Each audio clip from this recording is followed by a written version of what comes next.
this is very much a phase one business tactic. It's you doing everything, so you have to be present. And yes, this is the hardest phase of business because it is you doing everything. You are the admin, the delivery person, the marketing person, the salesperson, the accountant. Cheap versus expensive. Almost like that's the premise of it's to help us, guide us through what we're going to talk about. Yeah. Although I say cheap versus expensive is the premise, it's not really. To me, that's an avoidance tactic. So I'm avoiding doing the thing that is likely to work. So I need to figure out why I'm avoiding it. Mm-hmm.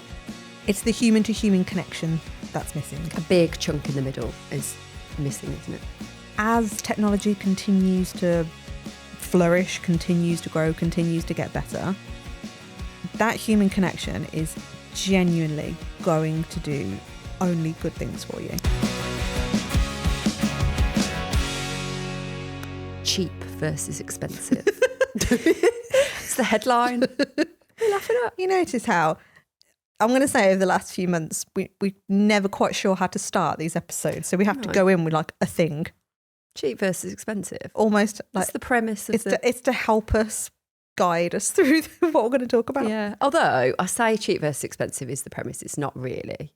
No, it's not. The starting point, the jumping off point, as some people might say. And again, if you're not watching this on YouTube, please do for the emphasis faces. It's great. Yeah. Yeah. So well, it's not cheap versus expensive at all, is it? It's the difference between selling high ticket and low ticket. We are closer we today. Are playing footsie because our chairs have moved, so we're very, very close to each other. Oh, you can't even see our feet on the cameras. It's like, well, you can if you're on YouTube. Mine are a bit sparkly today. I've got sparkly Converse. I've gone for it. What colour would you describe these? I've had burgundy. Thank you. I've had brown in my house. Burgundy? They're not brown at all. Maroon, maybe. Big laces. Big chunky laces. Fat laces on her patent boots. I love a fat lace. Anyway. Back to the subject. So cheap versus expensive is basically high ticket versus low ticket equals which is easier to sell. Well, it's the different selling skills around it, isn't it? Yeah. So with a low ticket, you will be able to do more things like post on socials, and people may sign up off the back of a social post. Buy this thing. Buy this thing. Yes. They may buy directly online. Yep. So it's less friction, I suppose, isn't it? This is the model I think a lot of dog trainers like the idea of. Clients being able to self-serve. Almost look at it like the Sainsbury's checkout, and they go and self-serve. You don't have to participate in any of it, and they just buy the thing and get on with the thing. Mm-hmm. That's quite a desired model I hear quite a lot. Now, that's very different to the execution of it. It sounds great in theory. Yeah, it's I'm not a huge fan of those models when you're going to be delivering like in-person sessions. Yeah, I suppose it depends on what it is and what it's supposed to do and how much you need to figure out about the person, whether they're the right person for you and whether I suppose the problem is something you can help with. Yeah, but arguably I feel like someone could come back with and say, well, if they buy online and then they fill in a form and tell me all the stuff, then I've got the information anyway, so why do I need to speak to them? But is that a great buying experience? Well, this is it, isn't it? Mm-hmm. It's the human to human connection that's missing. A big chunk in the middle is missing, isn't it? Yeah. Yeah, it's... Why is that important then? Why is the human to human connection important? If it can be done facelessly, just made a word up, I think. I like it. Facelessly, and you don't have to spend time wasting time, potentially. You might look at it like that. Haven't got time to spend because I'm delivering all the stuff to speak to people, to do all the admin. But arguably, doing it the other way, you have to set a lot of stuff up first. You maybe have to automate stuff. You maybe have to put a lot of back-end stuff in place before it's ready to go. So either way, there's still work involved, isn't it? Yeah. But for those people that might be sat there going, well, why would I want to add more time to my day when I don't have enough time anyway, and it's potentially wasted if that person doesn't buy from me, what would we say? Oh, there's so many different ways to look at this. So immediately, because of all the work that we have done on ourselves as individuals, I look at situations like that and go, to me, that's an avoidance tactic. So I'm avoiding doing the thing that is likely to work. So I need to figure out why I'm avoiding it. Mm-hmm. And maybe that is because I don't like speaking to people.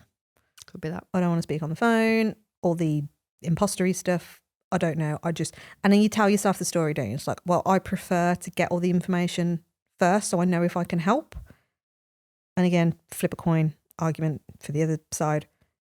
You can still get all that information by talking to somebody as well, if not more information, one would argue.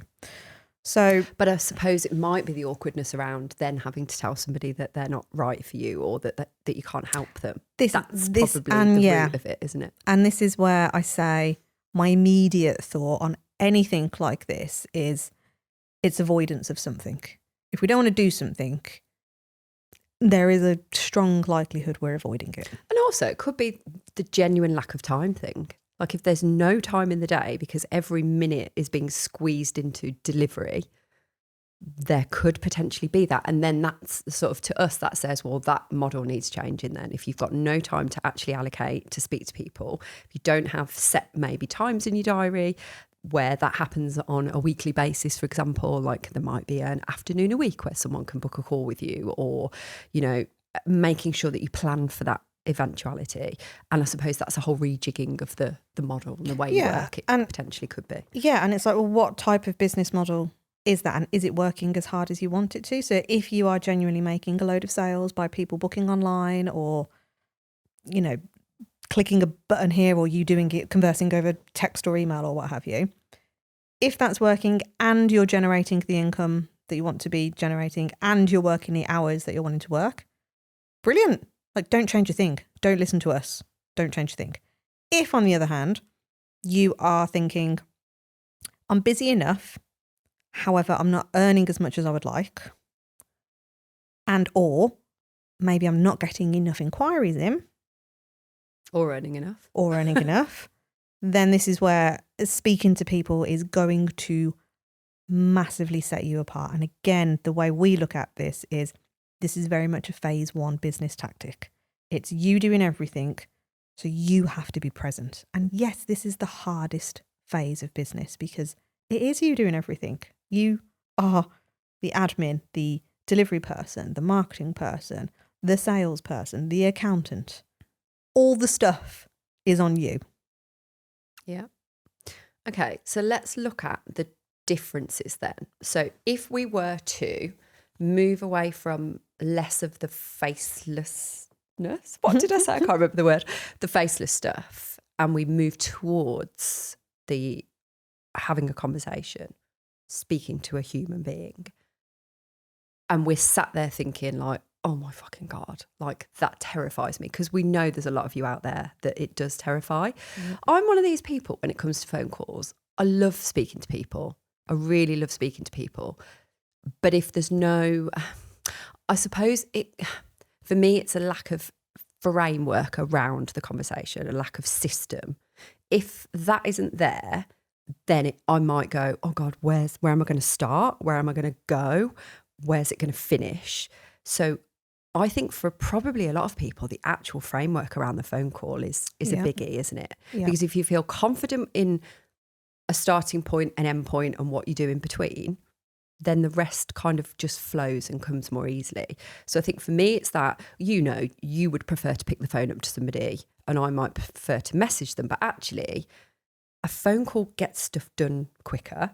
A phone call, the outcome is just more like you either know yes or no, pretty much from that phone call, don't you? Yep. Gets the job done. And when you're actually in the phone call, it feels nice.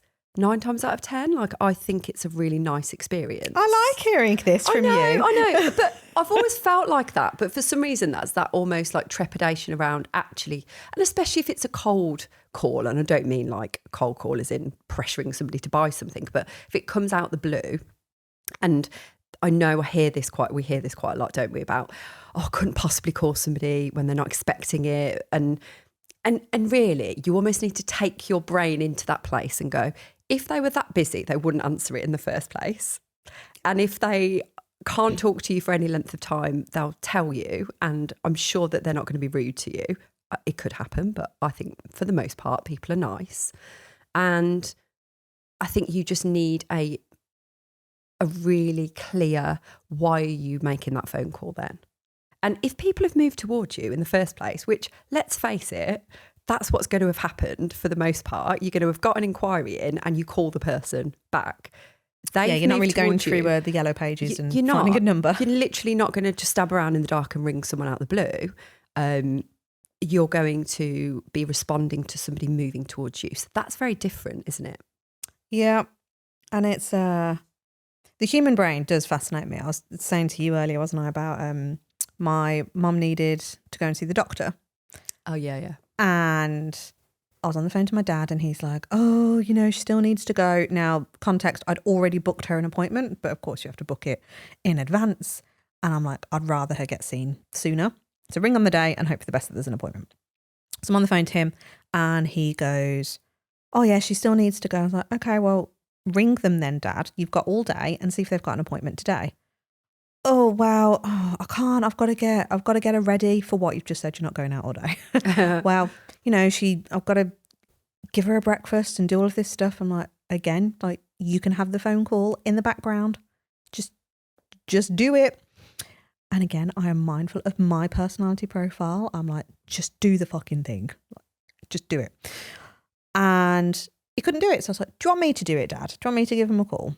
I'm in the car about to drop Claire off at the farm, about to join the motorway. But I was like, I'll do it. And he's like, oh yeah, go on then. I was like, oh, I see then. So I ring the doctor, over and done with within like 2-3 minutes max, managed to get an appointment, rang him back. I was like, Dad, you're in for 10 to 12 today. And he's like, oh, okay then. That was quick. So they want to see her then? I was like, yes, yes. Like, it's fine. Get her in, 10 to 12. Like, was that so difficult? But for him, clearly that was such a stressful situation that he couldn't physically pick up the phone and make that call. Even though the outcome was going to benefit him and was going to benefit my mum.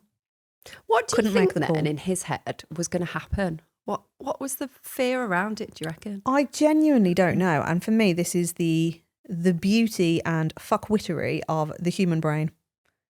Because he would have quite happily gone, he would have walked to the doctor. So he would have walked 30 minutes and had a conversation in person with the receptionist. Wouldn't pick up the phone. Just absolutely cannot do it. Categorically, just no. Barrier. And I struggle to understand that. I understand that people have this issue. I struggle to understand that. But we were doing a podcast episode, it's probably a year ago now, but I remember having this revelation. Do you remember me saying about, I find it hard when I can't see the person? Yes. I think I had that revelation for you. Yeah, I think it was literally a conversation like this. And I was like, oh my God, it's actually because I can't see them and I can't see their reaction and I can't see. Yeah, actually, maybe. I can't read their body language. And I wonder if for some of you it could be that as well. Maybe it's that for your dad. Like, it's, yeah, I mean. Not having that instant feedback, although you might with the voice, is the voice matching the physical? Yeah. I don't know. I mean, I think for him, he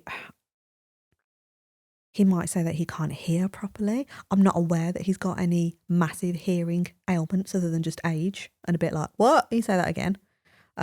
He's always, I always remember actually, the few times he did make phone calls from what I remember of my childhood, he'd lock himself in a cupboard.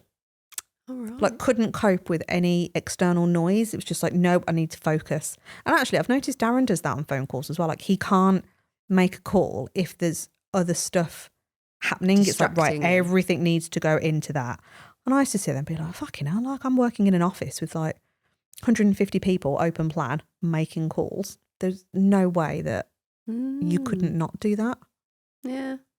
But yeah, there is this massive hang up on people making phone calls. I don't think it's just my dad. No, and Darren, and my sister. We know there's a lot of you It's that listen to everywhere. this that struggle with it as well.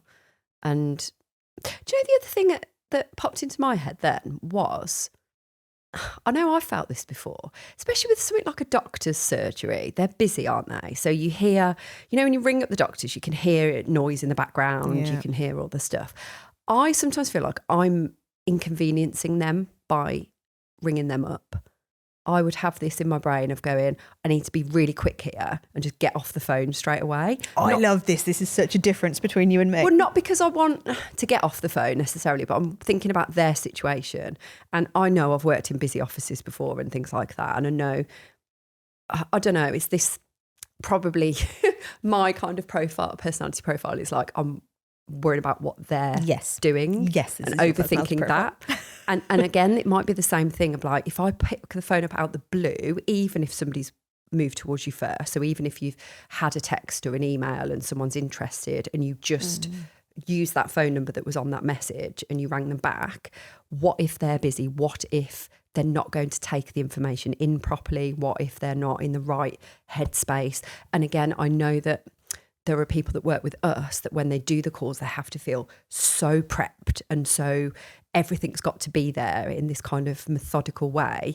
And I get that you would need that to a point, but are we over worrying about all of the stuff? Because I think I've done that before. Yeah, I think we've all done that. And again, I think it's got to come back to a society thing, a cultural thing, how you've been brought up thing. I remember my first job when I was 17, went into an ad agency, and it was, you had to, so I worked for recruitment. I was doing the recruitment stuff for different companies, and you had to place ads in the paper. And again, open plan office. And this was a small office, actually. There was only about 7 to 10 of us in there on the accounts team. And I remember sitting there, and the team leader, Sam, her name was at the time, she was like, "Oh, right, can you just ring the Birmingham Mail and book a quarter page space?" And I'm sat there. And do you know those desks where they all kind of like, they join together, but you had like the little, like the dividers in between them, but you can still see everybody's face. And I'm there and I'm about to pick up this phone. And I'm like, oh God, like I have to do this phone call in front of you. People. I can't even go into the cupboard and do it in there. Like yeah, in the cupboard. I'm like, oh God. But I remember feeling that pressure of, I've got to pick up the phone. I've got to speak to somebody on the phone. And again, maybe it is because you can't see them, or again, like maybe you're not taught these skills. Because if you think about it, God, this is getting deep now. When have you ever had to experience talking to somebody on the phone? Yeah. And do it in this day and age? Oh, hardly ever. Hardly ever, because everything's automated. Everything's like an AI bot that comes back to you. Yeah. Like you don't have to, do you? And it's such a fucking pain in the ass when you can't speak to somebody. Yes. You're desperate to speak to somebody. I remember when my Instagram account got hacked and I was trying to just speak to somebody about it, because whatever I tried, do this thing with your ID and have a picture and do a video, and none of it was working. And every single avenue, I was just like brick wall in my face, and I was like, I just want to speak to a fucking person. And I was so frustrated that I couldn't speak to somebody. So sometimes we go, I really want to speak to somebody, and sometimes we're like, when there's a person there, we're like, oh God, I don't know if I could speak to a person. I'll tell you a good example of what, what I was saying about I might feel like I'm inconveniencing somebody. Our vets do this thing, right? If there's a person in the vet surgery at reception, they'll always prioritise the person over the phone call. So when you ring up, they'll go, is it an emergency? And I'll go, no, okay, can you hold please? And just put the phone down, and they'll know they're speaking to somebody at reception. And so when you're in that environment, in person, in there, I'm hearing this as well. And I'm like, oh, an in-person conversation gets priority over a phone call conversation. And I don't know if it's anything to do with that as well, where you just go, the person on the phone is just being a bit annoying and inconveniencing somebody. I don't know. But it's all these external things. It's probably not that solely, but I think it's all these like, I don't know, it's everything, isn't it, that you absorb? Yeah. And it goes into what your thoughts are around that particular circumstance and what you're experiencing at that time. Yeah. Because listen to the, I was going to say illogicness. I'm going to add a ness. We haven't done a ness word in a while. Yeah. The illogicness of this. So take out the emotional thought, because I think we will all be able to agree as I go into this example. It's like, yep, done that, done all of this.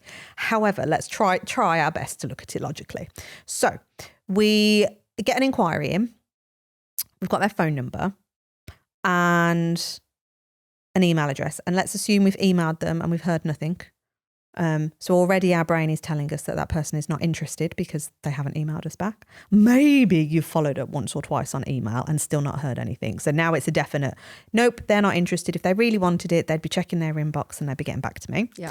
And then the next one is, okay, maybe we've only got a phone number. I can't call you because it's before 9 o'clock. So that's too early to ring you because you'll be getting ready for work or getting kids ready for school, even though I don't know if you do work, where you work, and if you've got any kids. But this is the assumption. So I can't possibly call you before 9 o'clock. I now can't possibly call you between 9 and 12 because you're busy. That's work hours. You're doing stuff. Can't call you then. Can't inconvenience you then. Can't really call you between 12 and 2 because how dare I encroach on your lunch hour? Yeah. That's not very fair. This is funny. Then I can't ring you between the hours of 1 to 2 and 5 because now you're either picking kids up from school or you're still working. Now I can't ring you at 6 o'clock because you'll just be getting in from work and you'll be having your dinner and I don't want to inconvenience you there. And then I can't ring you past 8 o'clock because now it's too late. Or you're getting the kids to bed before 8 o'clock and then it's too late, you're watching TV. So I repeat that 5 days a week. Nothing. And then it's a weekend. I can't call you for a weekend. That's your time. So when? When do you speak to them then? You can't, can you? In your brain, like the person's brain. But this, and I have done that. I have sat there with people to call and I'm going, well, I don't know when I can call you because every time is a bad time. But that's me that's me avoiding the phone call. It's almost like we've imagined that alongside the phone number they've left is a caveat of all the hours they can't answer. A little asterisk. Yeah. Here's my number, but only terms and conditions. Only between 11:59 and 12 p.m. That's it. Oh, but yeah, we've all got this weird hang-up. Do you know, that's funny, but it's so true. Yeah. And I can sit there and go, yeah, I've done exactly that. I get it. I totally get it. We both get it. So we've got this hang-up. We've all got it. And I think this is where it's a skill that's not taught. Yeah. We've never, even our generation of when, we didn't have phones for part of it, as in the mobiles. I was going to say we're not that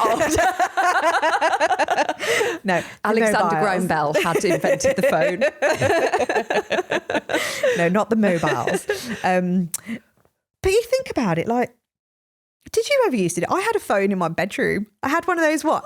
Yeah, I had one of those ones where, when you can see all like the chip. Oh, I know what you mean. What's it called? A board of something. The circuit board. Circuit board. The motherboard. Is that on like a see-through phone? Oh, I know what you mean. Like with a wire on. Yeah. Yeah. Like all attached, so you actually had to like stay in one spot. You could only go as far as the cord would take you. Millennials listening to this going, what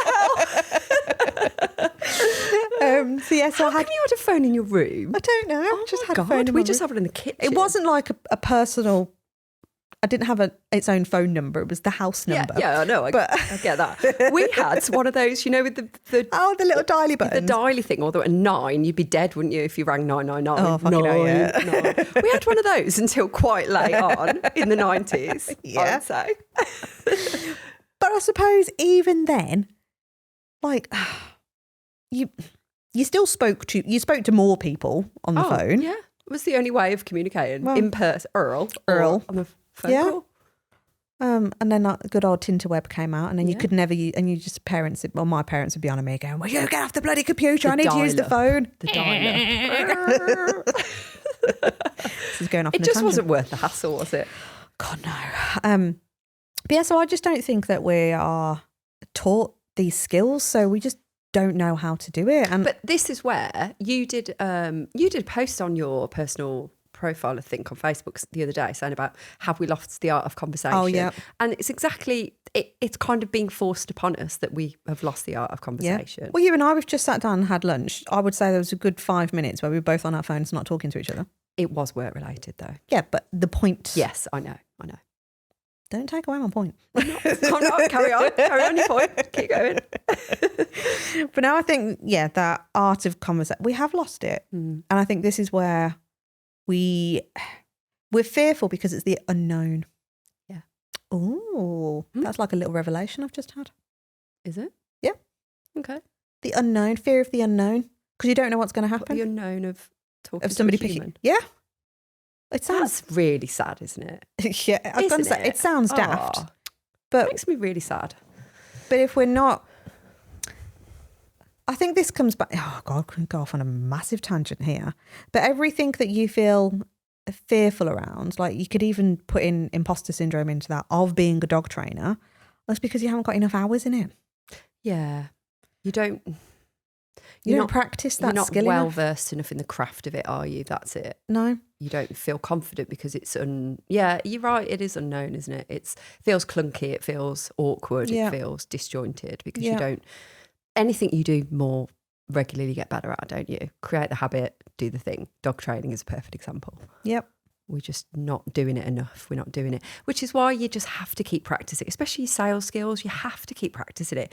A, just to get speaking to human beings in the first place and remember what that feels like. Yep. And B, to make sure that you're asking the right questions and to get to the root of, everything behind what it is that person needs and whether what you've got to offer is going to help. Yeah.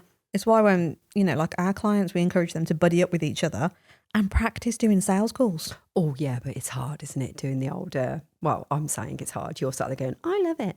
Doing the role play. The role play stuff. But I used to hate it. Oh, yeah, because again, you don't do it enough. You don't do it enough. To feel comfortable. And it's awkward and you feel like a twat. Get comfortable in the uncomfortable. Mm-hmm. That's what it is. Yeah.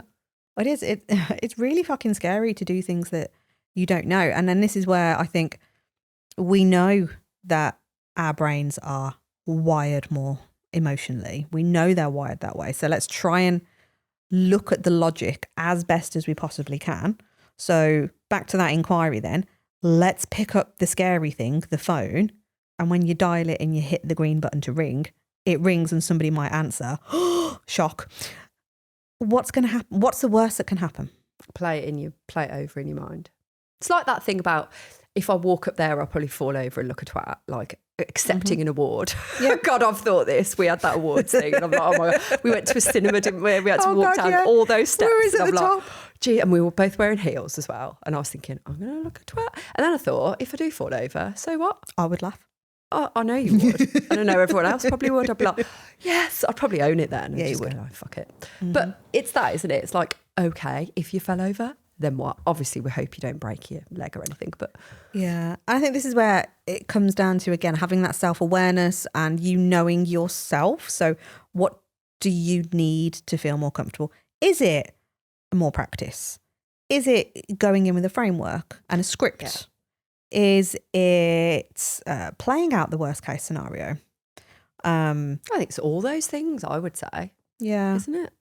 I mean, I definitely like to play worst case scenario. That's how I naturally feel, because then I can backtrack it and go, okay, I've got a plan for if the worst happens. And it's not, but by the way, just to caveat that, it's not to catastrophize it and make the whole thing more overwhelming, is it? It's to make sure that you can know what it feels like to feel that if the worst does happen and know that it's okay. Yeah. It's not going to, break everything. And again, It's like if fine. you, this is a weird example, but it's the first one that comes to my mind. So, the whole situation with my mum and the continuing deterioration with her.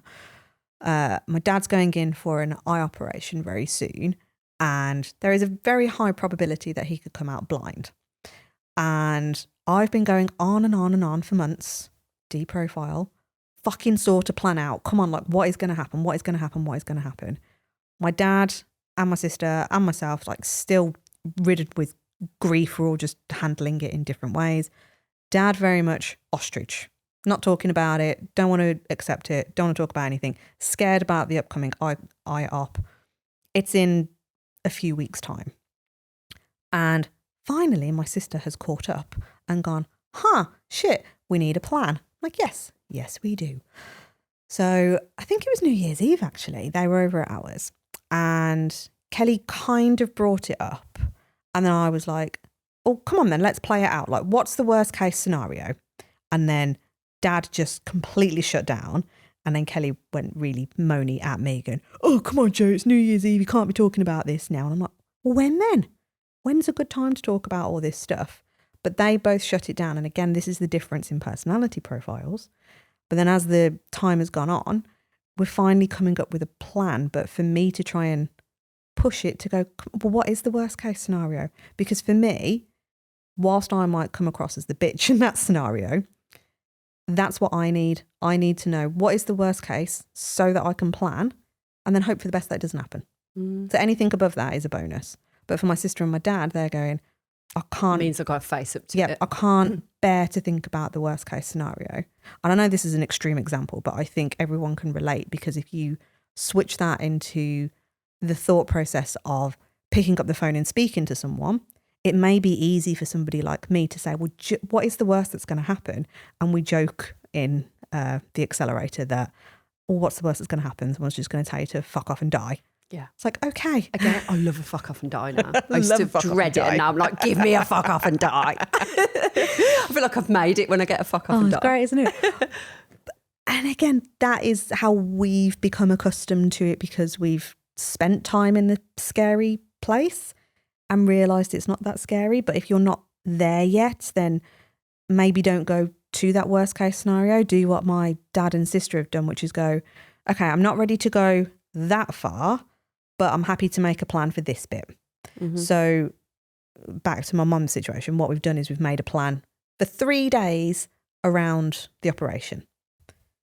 For me, I'm like, fucking hell, like it's something, but it's not. It's not the whole I need more. plan, yeah. But for them, it's like, that's all we can give right now. So if you lean more that way inclined, then think about those sales calls and go, well, maybe I just need an opening line then. Yeah, and I think it's almost looking at it, if you need to, like a flow chart, like if they say this, you can say that. And I don't mean it in a robotic, like reading it off a script kind of way, like you get at Empower or whatever. God, I'll never forget like a really awful experience with like speaking to them. Are they even still exist? I was trying to think when you said it, but I'm not sure. But they were and they were just like, I can tell it's not on your script, is it? That answer. Anyway, where was I going with that? Yeah, even if it's a bit like a flowchart thing where if this comes up as an objection, these are the kinds of questions we could start to ask around that and bring it back on track. And having some sort of a framework around it, I think definitely gives confidence in knowing where to go and not feeling, I'll reduce it then. And it's that panicked thing that you sometimes do. Also, this is kind of not related to sales, but I think it is related to that feeling like owning it and all that kind of stuff as well, is, and not worry and like catastrophizing things, is talking to some of our clients the other day on a one-to-one call. And we were talking about swearing and being yourself completely. Like we talk a lot about personal brand and how important it is, like especially now, and being you and authentic and, you know, letting people trust you and knowing you're real. Like it's that AI thing again of so much is fake out there that it's like knowing you're a real person, having views and things like that. And we're talking about swearing, and obviously for you guys that listen to this, you'll know that we like swearing a bit. And this particular person was like, oh yeah, I am such a sweary person in real life with my clients, but there's no way I could do that like outwardly, like in messaging or on social media. And I was like, how come? And she was like, I don't know really. And then we talked it through and she was like, oh, fucking love. And she started really swearing on the call going, I would absolutely love to be able to just do that and say that. I'm like, what's the worst that could happen? Let's look at the pros of it and let's look at the cons, right? So the pros are you get to be you. Someone gets to get a feel for what you're like up front. You know, so if you walk into their house and be all sweary and they're the sort of person that hates that, they're never gonna know that until you actually arrive at the house, and that could be really awkward. And look at the cons. What are the cons? And she was like, well, there's not really any, is there? Because I'm going to attract the right people. I'm going to be myself. Like, and there are going to be the cons, maybe that you switch some people off. But is that a good thing or a bad thing? She's like, well, that's a good thing because they're probably not right for us. There you go. So I just wanted to like kind of own like that bit about the catastrophe. Go there then. If you swear, what's the worst that's going to happen? You know, you're going to get, maybe we swear in our emails and sometimes we don't know the data on it, but we know that some people unsubscribe every time we send an email. It could be because we've sworn. It could be because we've put an offer out there and people don't like being sold to. Well, I'm afraid, like, if you're in a business world, you're going to get sold to occasionally. Or rather, you're going to have the opportunity to buy. Well, yes, but putting it in layman's terms is you're there to make some money. You're there to run a business. We all know this. It's just that we hide underneath they're putting out good information. Oh my God, they've actually asked me to buy something, and you know, it's there if they want it, you know. And I think it's that, isn't it? It's like, own that. If someone opts out now, if someone unsubscribes, we're like, great. Again, it's like a fuck off and die to us. It's like, brilliant. They're not the right people for us then. It's fine. Mm-hmm. So all of these things are, I think, playing it in your head and going like, what happens if that person moves away from you? They move away from you. It's okay though. Yeah. It's hard. It's really thing to wrap hard, your head isn't around. it? It's easy for me to sit here and say that now, but I was, like a lot of you listening now, I would have been absolutely mortified at the thought of somebody not liking me or not liking what I stand for or my opinions and stuff like that. And I've just kind of learnt to just move past it, but a lot of work's gone into it. Yeah, I don't think I was ever fully myself with my dog training. I use that term very loosely, my dog trainer marketing. But I remember going in to see clients and I would be on my best behaviour, and then as soon as they swore, I was like, oh, God, it's like permission to be myself. I know. Yeah. But it's exhausting because you're playing two different people then. Yeah, it is, isn't it? It's like when you're lying and you're trying to remember what story you've told. It's a bit like that, isn't it? Mm-hmm. It's like it's stressful. It's not nice. Yeah. I love in CBA that we're able to just be completely ourselves. It's probably the first time I've ever been able to do that in every aspect of my life. Yeah, I would wholeheartedly agree. Do you know what my sister said to me as well the other week? She's very, what's the word? Forthcoming with her opinions on me, my life. And mine's very similar to that as well, isn't she? What did she say? She said, maybe I was doing a phone and she's like, oh, your telephone voice. And I was like, I really don't think I changed my telephone voice. Because I think I must have been the podcast voice. No, I must have been doing, I don't even think she listens. Oh, probably a good job because a lot of it's about. I must have been doing like a voice note or a video note or something. Okay. And in her mind, I change how I talk. I'm like, I don't think I do. You just don't spend enough time with me, clearly. I wouldn't have thought so. No, I don't think so. But yeah. But again, like that's a thing, isn't it? Like from ages ago, people would say like, oh, you need to speak differently on the phone. You have a telephone voice. Like you're more proper, more professional. Don't you think, though, that comes back from the days where you did have to show up in a certain way for a job? Yeah. You know, like it comes down to that. I've probably told this story about my dad saying you'll never get a job at the council with a nose ring in. Or a tattoo. And I was like, well, I'm going to have a stab at it, Dad, and let's see what happens. And hey ho, I got hired. And he was like, only because they have to these days. I was like, maybe I was the right person for the job. Have you ever thought that? Don't know. But it's those days. He comes from that generation of going, you have to always look smart and you can never, never a bad word comes out your mouth and all that sort of stuff. Well, those days are gone now. Yeah. As long as you're delivering on a really good outcome, what's the problem? It helps you stand out, if anything.